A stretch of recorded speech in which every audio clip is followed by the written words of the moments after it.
My mom kicked me out for her new family, then demanded college money for my siblings when she found out I'm successful.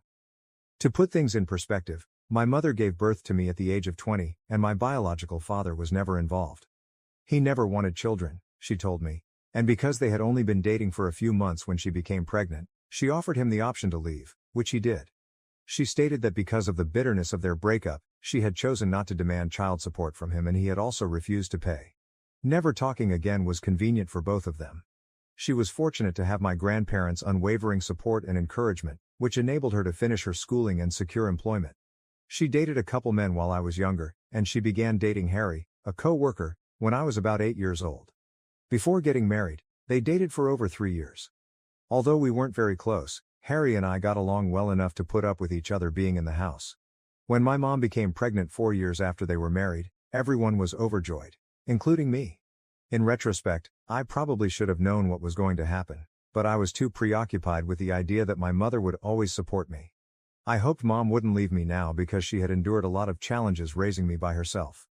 She obviously distanced herself from me after she married Harry, and we began to drift apart, but I thought it was only a phase and that things would improve.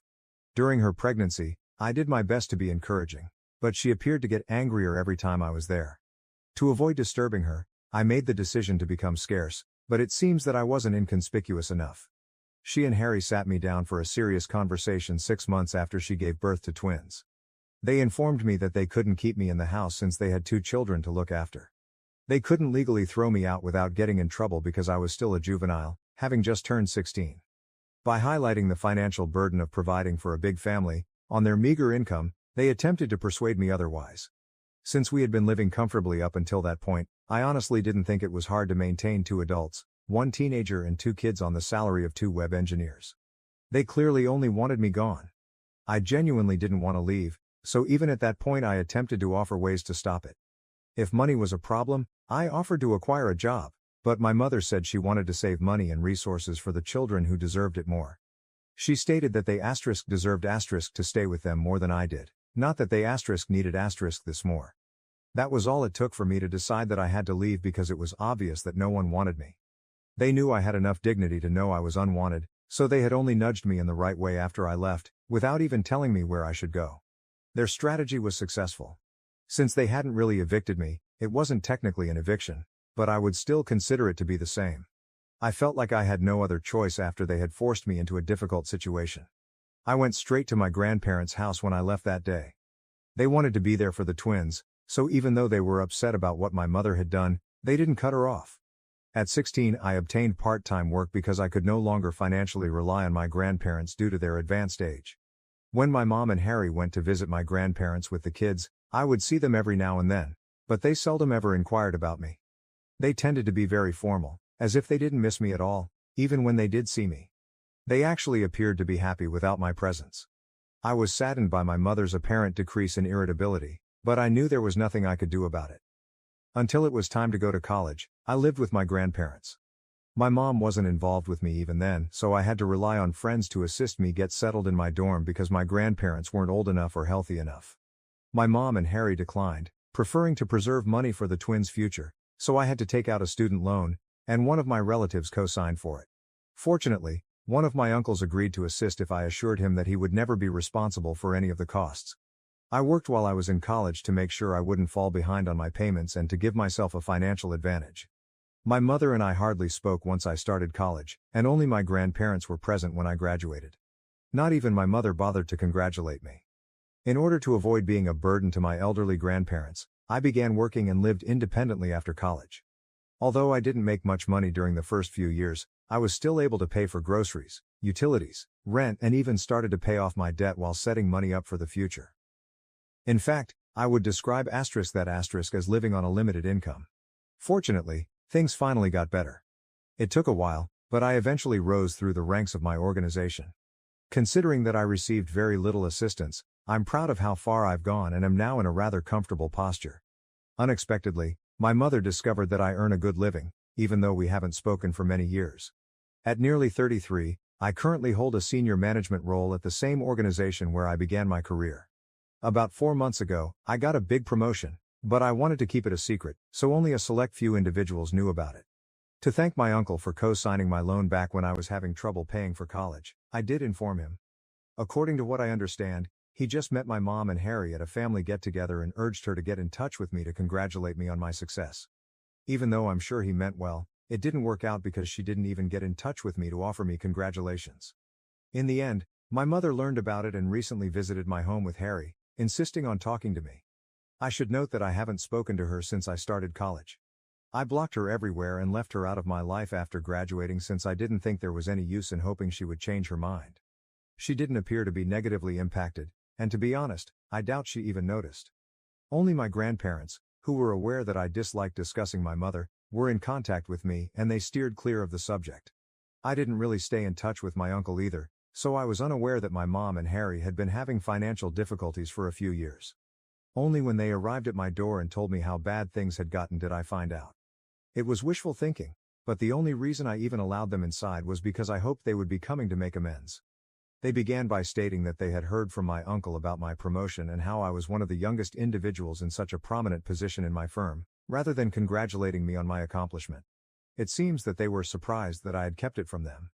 Ironically, I was taken aback that they expected me to communicate with them at all, much less deliver any positive news. Additionally, they were disappointed that I had shut them out of my life, claiming that it was only because they had prioritized their children above me. They maintained that I should have been old enough to comprehend their rearranged priorities and not harbor resentment as a teenager. They said that I should have supported their decisions rather than going in with my grandparents. I'm not even sure why they thought I would agree with their choice to expel me from the house. They tried to gaslight me into thinking that I was the bad guy for being angry that they had ejected me so they could spend time with their children alone, but that's how they began our reunion after all these years. They talked about how tough the past several years had been for them without even giving me a chance to explain my side of the story. They described how they had launched their own company but, regrettably, it did not succeed, resulting in losses. They were now attempting to make up for previous losses, and they desperately needed money as the twins were getting close to college age. I saw then why they had come. They needed financial assistance. They didn't waste any time going right to the point, even trying to soften it by claiming that I could make it up to them by paying for my siblings' schooling, but that at first they were upset that I hadn't contacted them despite performing well. Their attempt to make it seem as though they were doing me a favor by allowing me to pay for the college education of 2 children I no longer knew astounded me. I told them right away that I wouldn't be doing that and that it was disrespectful of them to believe they could coerce me into doing so. I became irate and reminded them that they were the reason I had to work during my college years and pay for my own education. Because they wanted to save for their real children, who they believed deserved it more than I did, they had refused to provide me with financial support back then. I assured them that they had no right to expect anything from me now, particularly financial support, since I had never questioned their choice to put the twins first and had just left them alone. They actually no longer had the right to demand that I communicate with them. Instead of attempting to emotionally control me, I pointed out that they could now use the same money to pay for the twins' college bills because they had wished to conserve money and resources for the children who deserved it. I had nothing else to say, so I asked them to go. I was stupid to invite them inside my house in the first place, assuming they might have come to express regret for their treatment of me. They became irritated and attempted to place the blame elsewhere when I began to insist that they leave. They informed me that I wasn't innocent in this case. Their protection. They said I was over-enthusiastic, over-involved, and frequently irritable while we all lived together. I was only a teenager, trying to keep in touch with my family as they drifted away from me, so I couldn't believe that was a true issue they had with me. They then had the audacity to claim that I was no better than them since I had denied their request. They said I was forgetting all the years my mother had taken care of me and brought me up alone. They said that this was my opportunity to make it up to her, and assist her, but I was being rude and unappreciative instead. Since I was a child at the time, I thought it was absurd that they would bring that up. Even if I had wanted to, I couldn't have decided not to rely on them. Furthermore, it wasn't like they were helping me. They pushed me out of the house and effectively forced me out as soon as they believed I was mature enough to manage things on my own. For the following 18 years, they refused to acknowledge my existence. I was still shocked that they had the gall to expect me to aid them now, as if I owed them something, even after everything that had happened. During the dispute, things became quite personal and ugly, and I finally threatened to call the police if they didn't leave my property. My mother reminded me of all the sacrifices she had made when I was younger, ostensibly because she wanted to be a good mother, before they finally departed after more arguments. She said that I had been ungrateful the one time she had expected me to sympathize with her predicament and allow her to put other people before myself. She now claimed that rather than the other way around, I was portraying her as the villain. Since then, this has been bothering me and I'm having trouble figuring out whether I'm to blame, whether I've been expecting too much from my mother, or whether she's simply deceiving me. I decided to post on Reddit to get some unbiased perspectives even though I'm quite sure I'm correct. AITA for not paying for my half-sibling's college tuition just because my stepdad and estranged mother are having financial difficulties. Edit. Even though my uncle had excellent intentions, I reminded him that what he did was wrong and unacceptable. His actions undoubtedly had a negative effect. I wouldn't be in this predicament if he hadn't shared my life with my mother and disclosed my contact details without my consent. He apologized excessively, stating that he was unaware of their financial difficulties and that he had no idea my mother would respond in this manner. He admitted that he had no business telling my mother about my life and that if we had wanted to get back together, we would have done so without his help. Since his heart was in the right place, I don't intend to cut him out of my life. I would have been much more angry if he had meant something different. He simply made an error. In addition, it was because of him that I was initially able to attend college. He was the only person who was prepared to assume the responsibility of co-signing my loan application. If you consider it, I might not be in this situation at all if it weren't for him. I made sure to let him know that what he did wasn't appropriate since I don't want to come across as unappreciative, but I'm also not a doormat. Whatever I did was fair enough, and I believe I found the ideal balance. We're doing great together. And I won't hold anything against him because I needed this resolution somehow. I also discussed my mom's recent struggles with my grandparents. They believe I'm correct and have promised to make an effort to persuade her to change her mind.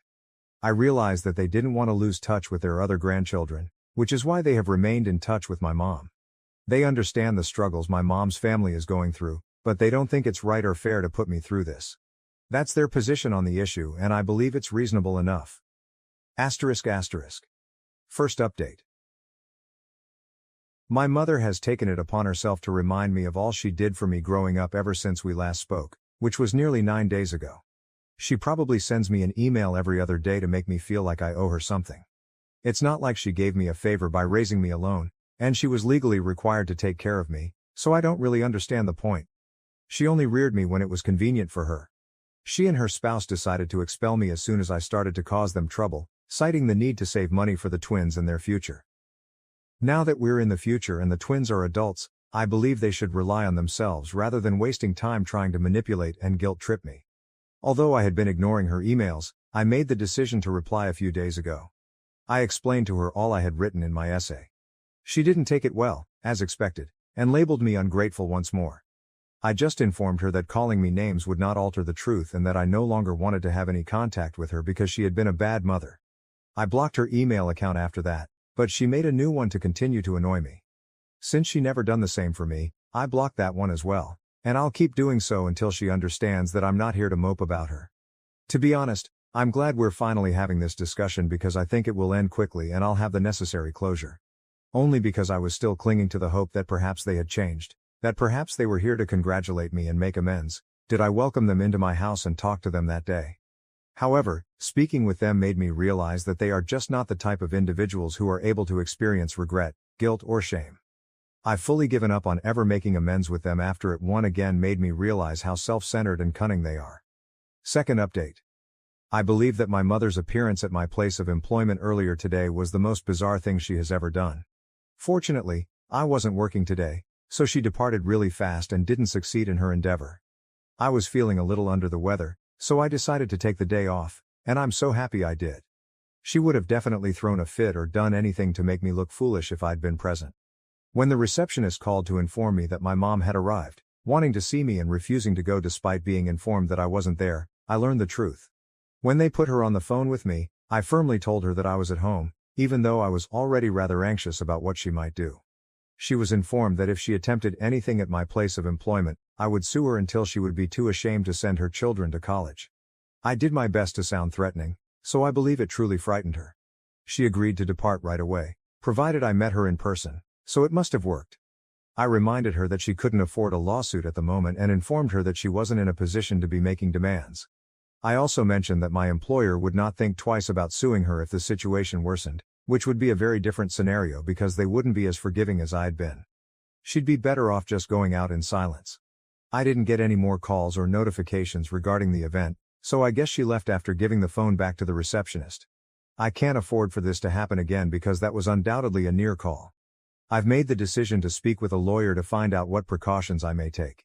She hasn't threatened me directly, so I'm not sure if this is enough to get a restraining order, but I still want to speak with the attorney to discuss my alternatives. I just have to hope that this experience was unpleasant enough for her to think about leaving me alone till then. Update 3. Since I'm very certain we now have grounds for a restraining order, I suppose I don't need to consider filing one. When my mother arrived at my place of employment last week, I was able to persuade her to leave. However, in light of this week's events, I believe that a restraining order against her needs to be issued for everyone. She was waiting outside my door when I got home from work a few days ago. I informed her right away that I didn't want to argue and that I would call the police if she didn't leave. She practically raced at me and threw me to the ground, sending my phone flying out of my hands as I was ready to dial. She cursed at me and blamed me for everything that had gone wrong in her life, while she attempted to beat me up. It took me a while to react since I was so taken aback by her insane conduct.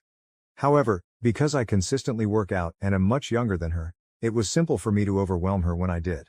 Fortunately, all the shouting had alerted my neighbors to the problem and caused them to call the police. They even came to my aid and restrained my mother as we awaited the arrival of the cops. I made the decision to file charges when the police eventually arrived. She is currently in a lot of trouble. In addition, I've discussed this with my attorney and requested a restraining order against her. I've been informed that Harry has taken the children and moved in with his parents. I'm not sure if he intends to come back anytime soon. He apparently challenged her about her behavior after saving her and informed her that she couldn't continue acting in this manner. She also got into a fight with him, which seems to mean she's really lost it. I believe she finds it difficult to believe that I'm doing well in life, but in all honesty, she is to blame for her own issues. I will not be sorry for her. I'll have the restraining order in place soon, and since I'm making more money, I've already started thinking about moving into a larger home.